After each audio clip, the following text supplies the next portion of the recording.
Nifty weekly expiry के बाद थोड़ा कमजोर दिखा और अपनी अपवर्ड ट्रेंड लाइन के नीचे फिसल गया, जिससे साफ समझ आता है कि शॉर्ट टर्म में बाजार का मोड थोड़ा करेक्टिव मोड में चला गया है। हालांकि इंडेक्स 90 डे ईएमए के ऊपर टिक गया, लेकिन आरएसआई और मैकडी दोनों अभी भी बेयरिश संकेत दे रहे हैं, जो खरीदारी के लिए थोड़ा सावधान रहने को कह रहे हैं। बैंक निफ्टी ने 20 डे ईएमए से एक मजबूत रिकवरी दिखाई, जिससे ब्रॉडर मार्केट को सपोर्ट मिला, लेकिन मिड कैप और स्मॉल कैप में लगातार कमजोरी देखने से मार्केट ब्रेथ काफी कमजोर हो गया। मतलब बड़े इंडेक्स तो संभल गए, लेकिन छोटे स्टॉक्स में दबाव अभी भी बरकरार है। निफ्टी आज लगभग 0.18% गिरकर 25,986 पर बंद हुआ, जहां शुरुआती समय में थोड़ा उछाल जरूर मिला, लेकिन बाद में बिकवाली हावी हो गई और इंडेक्स दिन के निचले स्तरों की तरफ खिसक गया। मार्केट ब्रेथ भी सिर्फ 13 स्टॉक्स के चढ़ने और 37 के गिरने के साथ साफ दिखा कि कमजोरी ज्यादा गहरी थी। सेंसेक्स में भी पूरे दिन उतार चढ़ाव रहा और ये हल्की गिरावट के साथ 85,106 पर बंद हुआ, जहां एचडीएफसी बैंक, आईसीआईसीआई बैंक और आईटी स्टॉक्स ने कुछ संभालने की कोशिश की, लेकिन रिलायंस, एसबीआईएन, एमएमएम और एफएमसीजी ऑटो पैक की कमजोरी ने बाजार को नीचे की ओर खींचे रखा।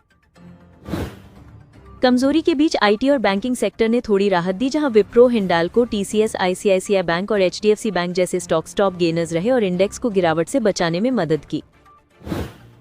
इसके उलट auto, FMCG, consumer durables, mid cap और स्मॉल कैप इंडेक्सों में लगातार प्रॉफिट बुकिंग और दबाव देखने को मिला, जिससे पूरे बाजार का मूड कमजोर रहा। पीएसयू बैंक इंडेक्स में 3% से ज्यादा की गिरावट ने ब्रॉडर वीकनेस को और बढ़ा दिया, जबकि एफएमसीजी और ऑटो सेक्टर में लगातार दूसरे दिन भारी वॉल्यूम के साथ बिकवाली आई। साथ ही रिलायंस, एसबीआई, एमएमएम, टाइटन और अडानी एंटरप्राइजेज जैसे बड़े स्टॉक्स के गिरने से बाजार का कुल सेंटिमेंट और भी शॉर्ट टर्म में कमजोर हो गया। 25,000 के पुटवाई में तेज बढ़ोतरी बताती है कि बाजार फिलहाल इस लेवल को मजबूती से डिफेंड कर रहा है, लेकिन अगर ये टूट गया तो निफ्टी तेजी से 25,900 या 25,850 तक भी खिसक सकता है। यानी इस लेवल पर ट्रेडर्स की नजरें आज भी टिकी रहीं और यहीं से बाजार की दिशा तय होती दिखी। ब्रॉड मार्केट की बात करें तो निफ्टी 100, 200 और 500 तीनों इंडेक्स में मामूली से लेकर मध्यम कमजोरी दिखी, जबकि मिड कैप और स्मॉल कैप पर दबाव ज्यादा रहा, जहां मिड कैप लगभग 1% और स्मॉल कैप करीब 1.71% गिरा। बाजार पूंजीकरण के लिहाज से भी हल्की गिरावट रिकॉर्ड हुई, जिससे साफ होता है कि पूरे बाजार में दबाव फैला हुआ था, सिर्फ कुछ गिने चुने सेक्टर्स ही थोड़े स्थिर नजर आए। ये ट्रेंड बताता है कि ब्रॉडर पार्टिसिपेशन अभी भी कमजोर है और छोटे स्टॉक्स में कमजोरी लगातार बना हुआ जोखिम है। आगे की दिशा में निफ्टी के लिए 25,900 आज एक बेहद अहम सपोर्ट लेवल साबित हुआ है और इसके नीचे फिसलना मतलब मार्केट में और शॉर्ट टर्म प्रेशर बढ़ने की संभावना है। ऊपर की तरफ 26,066 पहला रेजिस्टेंस है और इसके पार जाने पर 26,100 से 26,325 का जोन फिर से एक्टिव हो सकता है। साथ ही ऑप्शन डेटा भी 26,000 के नीचे बढ़ती अस्थिरता की चेतावनी दे रहा है, जबकि इंडिया विक्स 11.11 पर टिके रहने से बड़े उतार चढ़ाव की अभी ज्यादा उम्मीद नहीं दिखती। एक्सपर्ट व्यू के मुताबिक निफ्टी का अपवर्ड ट्रेंड लाइन तोड़ना ये दिखाता है कि बाजार के मोमेंटम में बदलाव शुरू हो गया है और आरएसआई, मैकडी जैसे इंडिकेटर भी यही कह रहे हैं कि शॉर्ट टर्म में करेक्शन जारी रह सकता है। साथ ही चिंता यह है कि मिड कैप, स्मॉल कैप की चाल बाजार ब्रेथ को कमजोर कर रही है, जिससे पूरे सेंटिमेंट पर दबाव बना हुआ है। इसलिए बड़े इंडेक्स में थोड़ी राहत जरूर है, लेकिन पूरे मार्केट की सेहत तभी सुधरेगी जब छोटे और मिड साइज स्टॉक्स में मजबूती वापस आएगी। आज की सबसे चिंताजनक खबर रुपए की गिरावट रही, क्योंकि डॉलर के मुकाबले रुपया सीधा 90 के पार बंद हुआ। ये गिरावट इकोनॉमी पर नकारात्मक असर डालती है, क्योंकि इससे इंपोर्ट महंगा होता है और विदेशी निवेशकों के लिए भारत में टिके रहना मुश्किल हो जाता है। अब रुपया पहले भी 60, 70, 80 और 85 जैसे स्तर देख चुका है, लेकिन चिंता इस बात की है कि हाल के दिनों में इसकी गिरावट बहुत तेज हुई है। अगर यही रफ्तार जारी रही तो 100 का स्तर भी दूर नहीं है, जिससे अर्थव्यवस्था और मार्केट दोनों पर भारी दबाव आ सकता है। रुपए की कमजोरी का सीधा असर विदेशी निवेशकों पर पड़ता है, क्योंकि वे अपने निवेश की वैल्यू गिरती देख तेजी से पोजीशन निकालते हैं। यही वजह है कि रुपए की गिरावट अक्सर पूरे बाजार में अस्थिरता और बिकवाली को बढ़ा देती है। आज सबसे ज्यादा चोट पीएसयू बैंक इंडेक्स को लगी। ये गिरावट पहले से अनुमानित थी, क्योंकि सरकार ने साफ कर दिया कि सरकारी बैंकों में एफडीआई लिमिट बढ़ाने का कोई प्लान नहीं है, जिससे मार्केट की उम्मीदें टूट गईं। एफडीआई लिमिट बढ़ने की शुरुआती रिपोर्ट के बाद पीएसयू बैंक स्टॉक्स में जोरदार तेजी आई थी, क्योंकि निवेशक मानते हैं कि प्राइवेट पूंजी आने से सरकारी बैंकों की कार्यप्रणाली तेज और सुधरी हुई हो सकती है। लेकिन सरकार की ओर से डिनायल आते ही पीएसयू बैंक स्टॉक्स में 7% तक की भारी गिरावट दिखी। आज पीएनबी और इंडियन बैंक जैसे सरकारी बैंक सबसे ज्यादा टूटे, क्योंकि मार्केट ने उस उम्मीद को तुरंत नकार दिया कि सरकारी नियंत्रण कम होगा और निजी निवेश बढ़ेगा। सरकारी बैंकों में अक्सर धीमी प्रक्रियाओं और अधिक दखलंदाजी की वजह से निवेशक तेज बदलाव की तलाश में रहते हैं। मीशो का आईपीओ आज 3 दिसंबर से ओपन हो चुका है और 5 दिसंबर तक चलेगा। प्राइस बैंड लगभग 600 रुपए के आसपास रखा गया है और लॉट साइज 135 शेयर का है।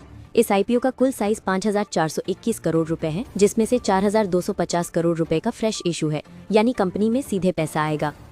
सब्सक्रिप्शन के पहले ही दिन लोगों की दिलचस्पी साफ दिखाई दी।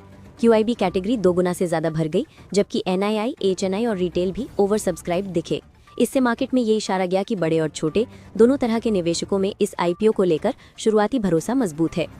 GMP यानी ग्रे मार्केट प्रीमियम लगातार उतार चढ़ाव में है। 28 नवंबर को 32% से शुरू हुआ ये प्रीमियम 1 और 2 दिसंबर को 40% से ऊपर चला गया था, लेकिन आज ये थोड़ा नीचे आकर लगभग 39% के आसपास पहुंच गया है।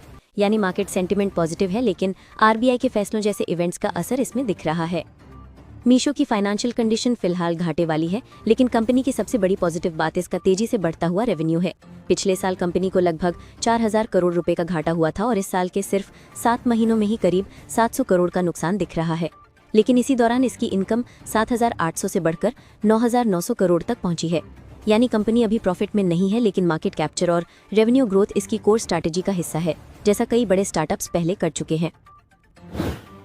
डेक्कन गोल्ड माइंस लगभग 314.7 करोड़ रुपए जुटाने के लिए 80 रुपए प्रति शेयर पर राइट्स इशू लेकर आ रही है और इसका फायदा सिर्फ उन शेयर धारकों को मिलेगा जिनके पास 9 दिसंबर के रिकॉर्ड डेट तक शेयर होंगे। इशू 17 दिसंबर से 26 दिसंबर तक खुलेगा, जिसमें हर 601 शेयर पर 150 नए शेयर खरीदने का मौका मिलेगा। राइट्स इशू पूरी तरह सब्सक्राइब हुआ तो कंपनी के कुल शेयर बढ़कर लगभग 19.69 करोड़ हो जाएंगे।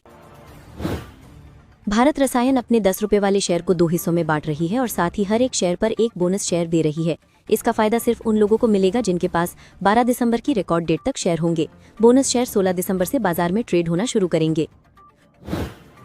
ट्रेंड का स्टॉक इस साल 42% गिर गया है, जबकि पिछले 2 सालों में ये जबरदस्त रिटर्न दे चुका था। लेकिन इस बार कंपनी की ग्रोथ और मांग दोनों उम्मीद से कमजोर रही हैं। हालांकि ब्रोकरेज अभी भी कंपनी के बिजनेस मॉडल पर भरोसा रख रहे हैं और लॉन्ग टर्म के लिए बाय मानते हैं, लेकिन साफ कहते हैं कि तेज रैली तभी दिखेगी जब रेवेन्यू ग्रोथ दोबारा तेज होगी। पेस डिजिटेक की सब्सिडियरी लाइनेज पावर को करीब 100 करोड़ रुपए का नया ऑर्डर मिला है, जिसमें कंपनी को LFP battery, energy storage system और उससे जुड़े सभी उपकरण सप्लाई करने होंगे। ये पूरा सामान तय समय पर DAP बेसिस पर पहुंचाना होगा और पहली डिलीवरी 102 दिनों में, जबकि बाकी डिलीवरी उसके बाद 31 दिनों में पूरी की जानी है। इससे कंपनी की ऑर्डर बुक में स्थिरता तो आएगी ही। आज के ट्रेड में शेयर हल्की बढ़त के साथ 211 रुपए पर बंद हुआ। ONGC और पेट्रोनेट LNG के बीच एक बड़ा 15 साल का एग्रीमेंट फाइनल हुआ है, जिसके तहत ONGC दहेज में बन रही पेट्रोनेट की ईथेन हैंडलिंग सुविधा में करीब 600 KTPA क्षमता रिजर्व करेगा। इस समझौते से ONGC को लंबे समय के लिए स्टेबल ईथेन सप्लाई मिलेगी। पेट्रोनेट LNG इस प्रोजेक्ट में एक बड़ा ईथेन स्टोरेज टैंक और नई जेटी भी तैयार कर रहा है, जिससे भविष्य में ईथेन, प्रोपेन और LNG तीनों की हैंडलिंग आसान हो जाएगी। कंपनी को इस पूरे कॉन्ट्रैक्ट ड्यूरेशन में लगभग 5,000 करोड़ रुपए की ग्रॉस रेवेन्यू मिलने की उम्मीद है। इंडियन एनर्जी एक्सचेंज ने नवंबर 2025 में 11,409 MU बिजली का ट्रेड किया, जो पिछले साल के मुकाबले करीब 18% ज्यादा है। खासतौर पर रियल टाइम मार्केट में जबरदस्त तेजी दिखी, जहां वॉल्यूम्स 40% से ज्यादा बढ़े और कई सेगमेंट्स में डिमांड लगातार मजबूत बनी रही। टर्म अहेड और डे अहेड कंटिजेंसी जैसे सेगमेंट्स में भी बड़ा उछाल देखने को मिला, जहां ट्रेडिंग पिछले साल की तुलना में 243% तक बढ़ गई। हालांकि ग्रीन मार्केट का वॉल्यूम पिछले साल से थोड़ा सा कम रहा, लेकिन REC ट्रेडिंग में मंथ के दौरान करीब 4,74,000 सर्टिफिकेट्स की खरीद और बिक्री हुई है। पाइन लैब्स ने इस तिमाही में मजबूत टर्न अराउंड दिखाया और लगभग 6 करोड़ रुपए का प्रॉफिट दर्ज किया, जबकि पिछले साल इसी अवधि में कंपनी नुकसान में थी। खर्चों में कमी और अलग अलग पेमेंट बिजनेसेस के बढ़ने से कंपनी के रेवेन्यू और एबिटा मार्जिन दोनों में अच्छी बढ़ोतरी देखने को मिली। कंपनी ने इस क्वार्टर में 241 करोड़ रुपए का ऑपरेटिंग कैश फ्लो भी जनरेट किया और इंटरनेशनल ऑपरेशंस में भी उसकी पकड़ मजबूत होती दिख रही है। पाइन लैब्स की प्लेटफॉर्म GTV इस बार $48.2 बिलियन तक पहुंच गई, जो कंपनी के लिए अब तक की सबसे बड़ी क्वार्टरली वैल्यू है। सेबी ने फॉरेन इन्वेस्टर्स के लिए कंप्लायंस को आसान बनाने के लिए स्वागत FI नाम की नई प्रणाली लागू की है, जिसके तहत कम जोखिम वाले ग्लोबल इन्वेस्टर्स को भारत में निवेश करना पहले से काफी सरल हो जाएगा। इसमें central bank, sovereign wealth funds, large pension funds और रेगुलेटेड इंश्योरेंस कंपनीज जैसी एंटिटीज शामिल हैं। इस नई व्यवस्था से ऐसे इन्वेस्टर्स को एक ही प्लेटफॉर्म पर सारे अप्रूवल्स और रजिस्ट्रेशंस मिल सकेंगे और उन्हें बार बार दस्तावेज जमा करने की जरूरत नहीं पड़ेगी। इसी के साथ सेबी ने FPI और फाउकोरी दोनों रेगुलेशंस में बदलाव किए हैं, जिससे जरूरत पड़ने पर कोई भी ट्रस्टेड इन्वेस्टर एक साथ दोनों कैटेगरीज में रजिस्टर हो सकेगा। ईथस में आज अच्छी खरीदारी देखने को मिली, जबकि कोई आधिकारिक खबर नहीं आई। ऐसे मामलों में अक्सर मार्केट बाद में किसी नई जानकारी या अपडेट पर रिएक्ट करता है, इसलिए स्टॉक पर आगे भी नजर रखना जरूरी है। JSW स्टील में अचानक 3 से 4% की गिरावट आई, क्योंकि कंपनी ने JFE स्टील के साथ 50-50 का जॉइंट वेंचर अनाउंस किया है। इसका टारगेट 2030 तक 10 MTPA स्टील क्षमता हासिल करना है, लेकिन शुरुआती रिएक्शन में बाजार ने इस डील को थोड़ा नकारात्मक लिया। स्टॉक में गिरावट के बाद रिकवरी जरूर दिखी, लेकिन इसे बड़े कॉर्पोरेट फैसलों पर मार्केट पहले हिसाब किताब करता है और उसी के आधार पर शॉर्ट टर्म मूवमेंट देखने को मिलते हैं। आने वाले दिनों में निवेशक इस JV की डिटेल्स को ध्यान से ट्रैक करेंगे। ईज माई ट्रिप में आज गिरावट दिखी, जो पूरी तरह पिछले दिन की तेज रैली के बाद की प्रॉफिट बुकिंग थी। कंपनी ने कल एक नया पैकेज लॉन्च किया था, जिससे स्टॉक अपर सर्किट पर चला गया था, लेकिन आज निवेशकों ने कुछ मुनाफा निकाल लिया।